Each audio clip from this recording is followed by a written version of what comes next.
Shalom, selamat pagi dan salam sejahtera dalam kasih Tuhan Yesus Kristus.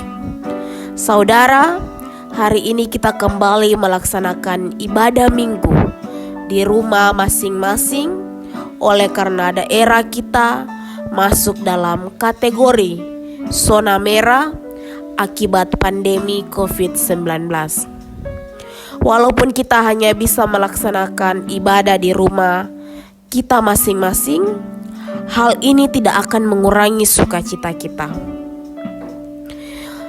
Oleh sebab itu, saudara, saat ini saya mengajak kita semua untuk bersama-sama membuka Alkitab kita di dalam Kisah Para Rasul pasal yang kedua, ayat 47 bagian C.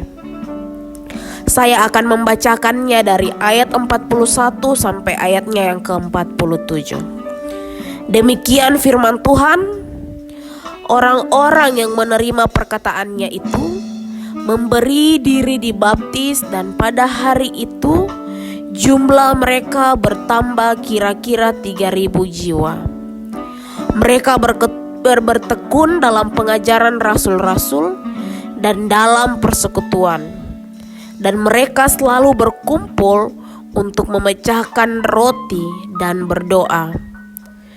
Maka ketakutanlah mereka semua. Sedang rasul-rasul itu mengadakan banyak mujizat dan tanda, dan semua orang yang telah menjadi percaya tetap bersatu. Dan segala kepunyaan mereka adalah kepunyaan bersama, dan selalu ada dari mereka yang menjual harta miliknya, lalu membagi-bagikannya kepada semua orang sesuai dengan keperluannya masing-masing. Dengan bertekun dan dengan sehati, mereka berkumpul tiap-tiap hari dalam bait Allah. Mereka memecahkan roti di rumah masing-masing secara bergilir dan makan bersama-sama dengan gembira dan dengan tulus hati, sambil memuji Allah, dan mereka disukai semua orang. Dan tiap-tiap hari Tuhan menambah jumlah mereka dengan orang yang diselamatkan. Amin akan kebenaran firman Tuhan. Saudara, pagi hari ini kita akan bersama-sama belajar di bawah satu tema yang telah diberikan oleh Departemen Misi Gereja Kemah Injil Indonesia, yaitu gereja yang berdampak. Kita sering kali berbicara tentang jemaat mula-mula dan memakai itu sebagai patokan serta merujuk pada sejarahnya.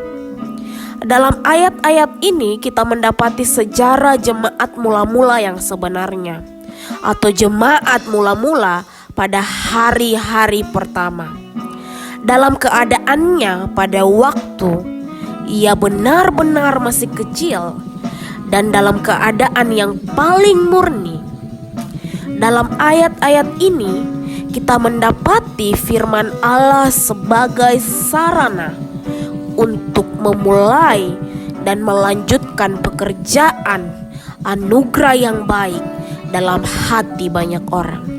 Sebab Roh Tuhan bekerja dalam kehidupan para rasul-rasul. Oleh sebab itu, pada pagi hari ini kita akan melihat beberapa alasan mengapa mereka disukai semua orang. Alasan yang pertama, pengajaran para rasul yang disertai penyataan kuasa dan mujizat.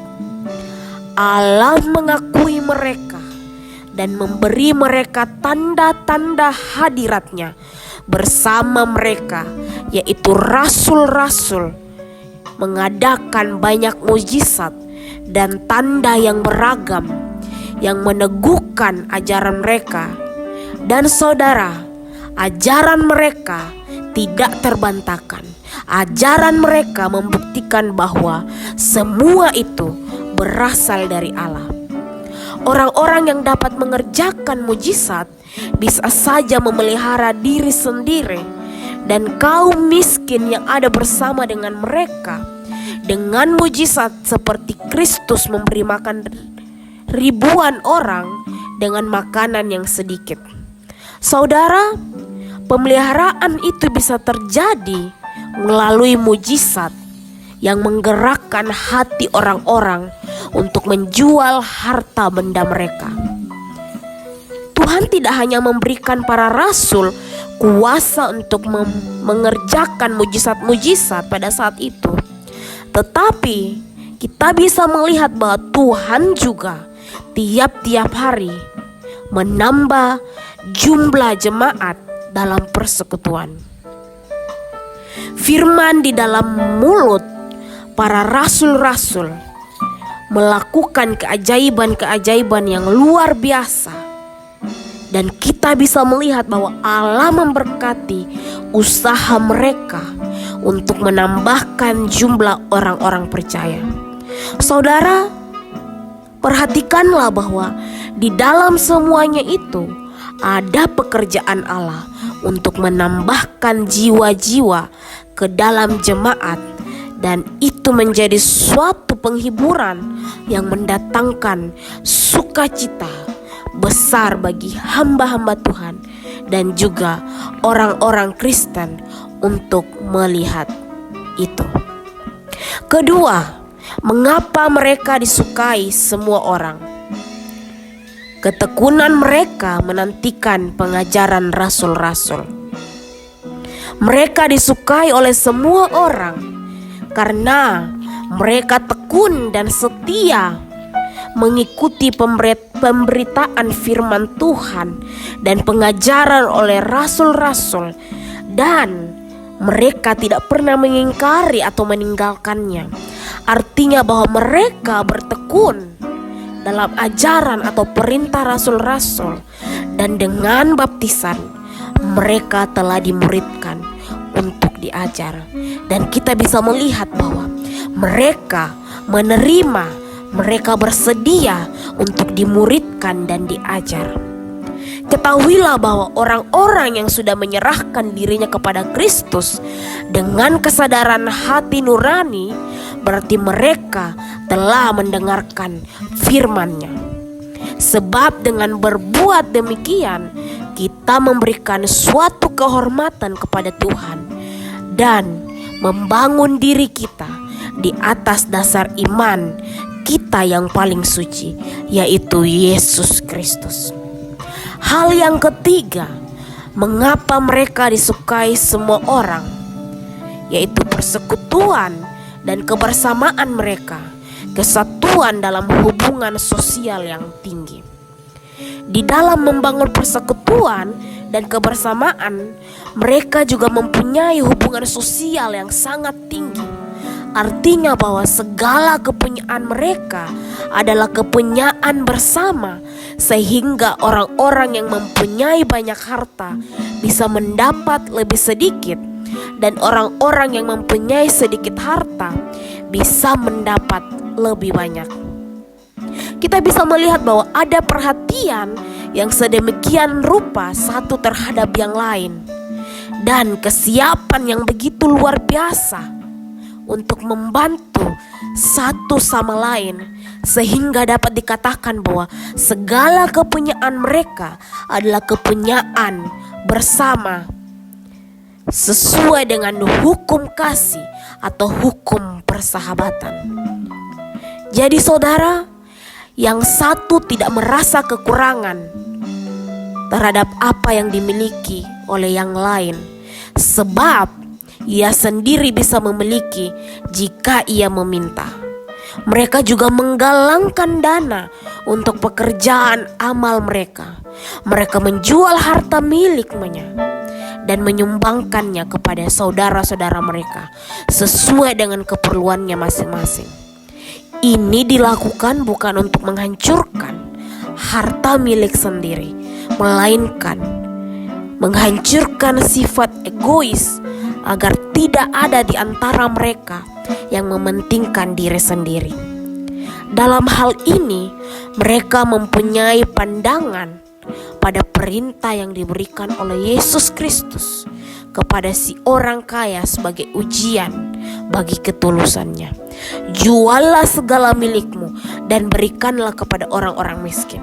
Bukan berarti bahwa yang dimaksud di sini sebagai contoh untuk dijadikan aturan yang tetap dan mengikat semua orang Kristen.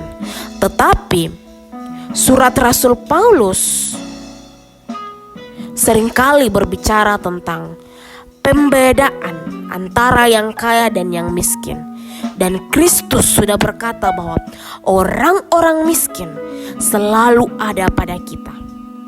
Kebersamaan itu membuat hati mereka merasa sangat senang dan membesarkan hati mereka dengan sukacita yang kudus. Orang lain tidak akan memiliki alasan untuk bergembira seperti yang dimiliki orang Kristen yang baik.